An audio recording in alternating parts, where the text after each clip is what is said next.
on Get Up. Our next stop is Philadelphia. The Eagles host the Giants Sunday. They'll be looking to avenge a Week 6 loss against their division rival that Thursday night.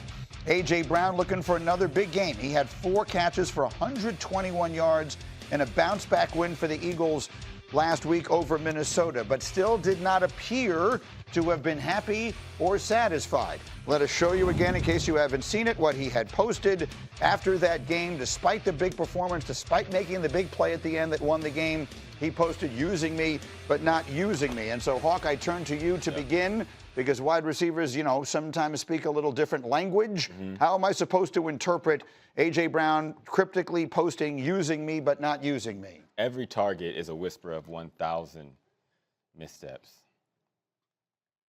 Okay, so what you're saying is what? Yeah. The target only moves for those who hesitate, Greeny. Okay, so what you're saying is that it is just within.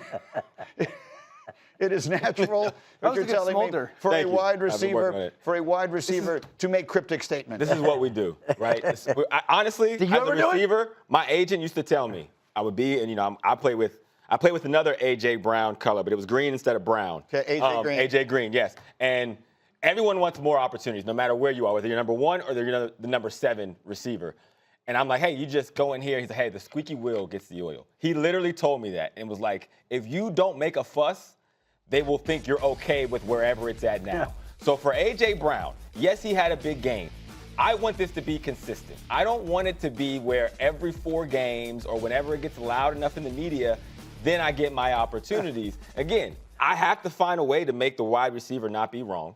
That is literally my life's mission as a wideout. Understood. But also, this is the angle that I came up with. So he's keeping the wheel well oiled. He's keeping the wheel well oiled because I had to keep it squeaky. That way you keep coming back. So, Shefty, I will admit that we had this whole conversation about this yesterday. We all talked about it. Now, again, he finished the game on Sunday. He makes the biggest play of the game at the very end of the game on Sunday. So we have no reason to believe that he's hurt. And then yesterday the news comes out that he doesn't practice and he's got a hamstring. And it made my brain start going, what is going on? Well, it's the latest chapter. Again, all you can go by is the injury report right now.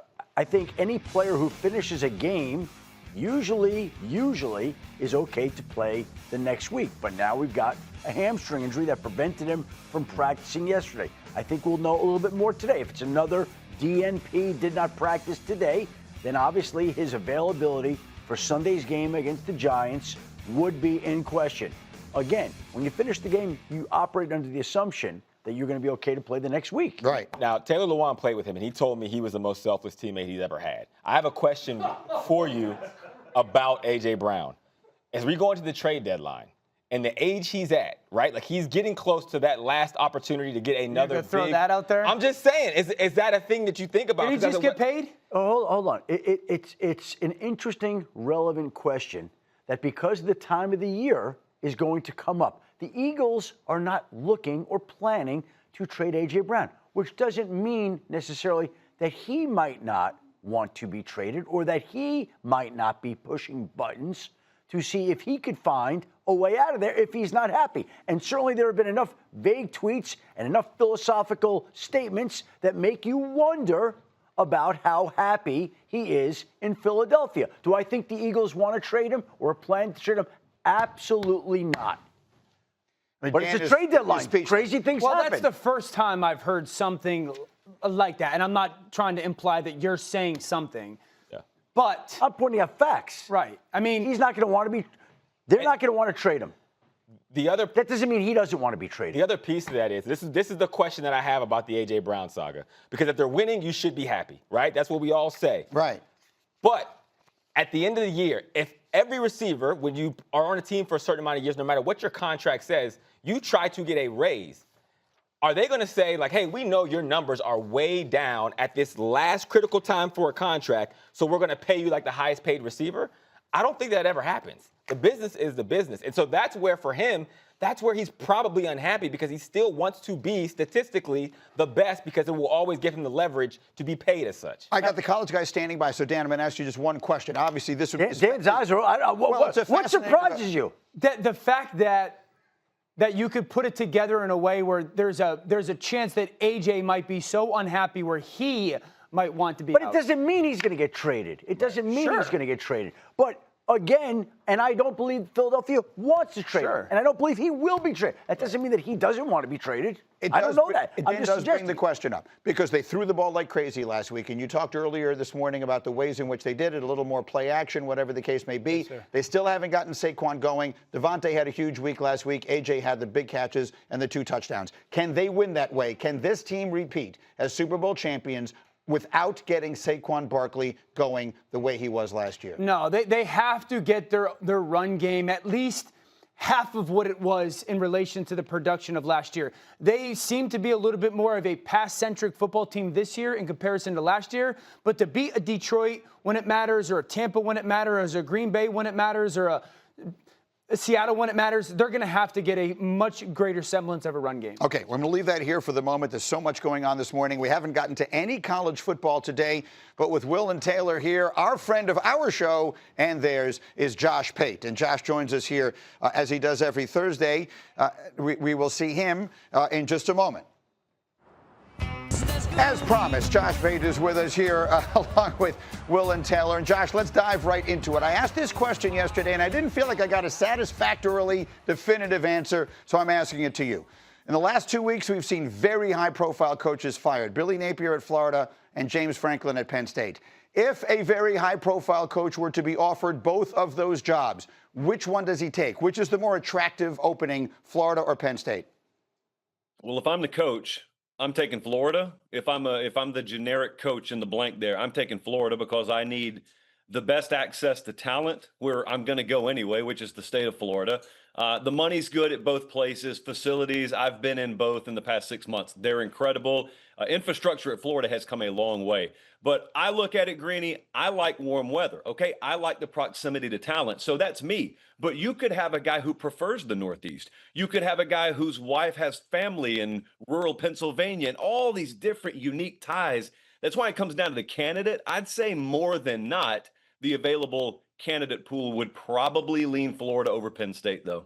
Very, very quickly from the two of you guys, just in a vacuum, which is the more attractive opening in your mind, Penn State or Florida? For me, as a Big Ten guy, I think it's Penn State. You have an opportunity to put yourself in the playoff every single year, and it seems like the road's a little bit easier with the AP poll every week. What do you think? Florida, you're going to save a program. Penn State, James Franklin just won 2 playoff games last year and got canned, so I take Florida. Next stop, let's go to LSU. They're playing a monster game this weekend against Texas A&M. Not too many people expect them to win. It's gotten late early for Brian Kelly. In your mind, Josh, is he coaching for his job right now? He's coaching for his job this season. I wouldn't circle this weekend. I would say this weekend, if they don't get the job done, there's a meeting in that building Sunday where some changes on his offensive staff are demanded. And then the question becomes, does Brian Kelly look around and say, I don't have to answer to anyone. This is my offensive staff. You do what you feel like you need to do. They've been woeful offensively down there.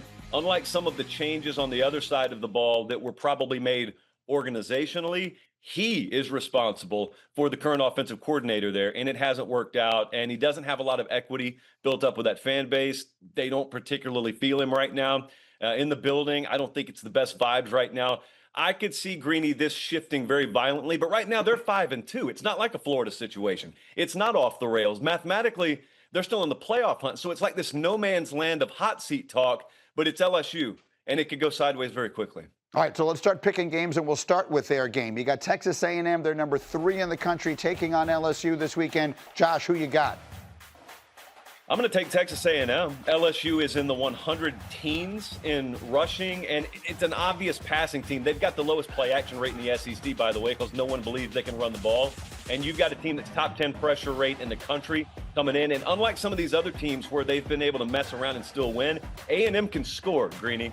Yeah, even against LSU, A&M will score. I don't know that LSU will score enough. I'm taking A&M. I've got LSU strictly because of my policy. I always go the opposite direction if everyone is going one way. Quickly for the Bussin' guys, is A&M the best team in the SEC? I've got people telling me that this week. Alabama's playing great. Is that the best team in the conference? It's either or. Alabama and A&M, they're both playing incredible football. I like A&M here as well. I think LSU's been on fraud alert. They are frauds all season long. I think A&M beats them at LSU. Yeah, LSU can't keep up with Texas A&M's offense.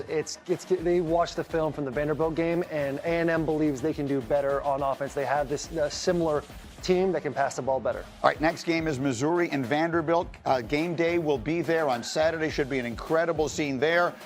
Josh, who you got? Vanderbilt and Missouri.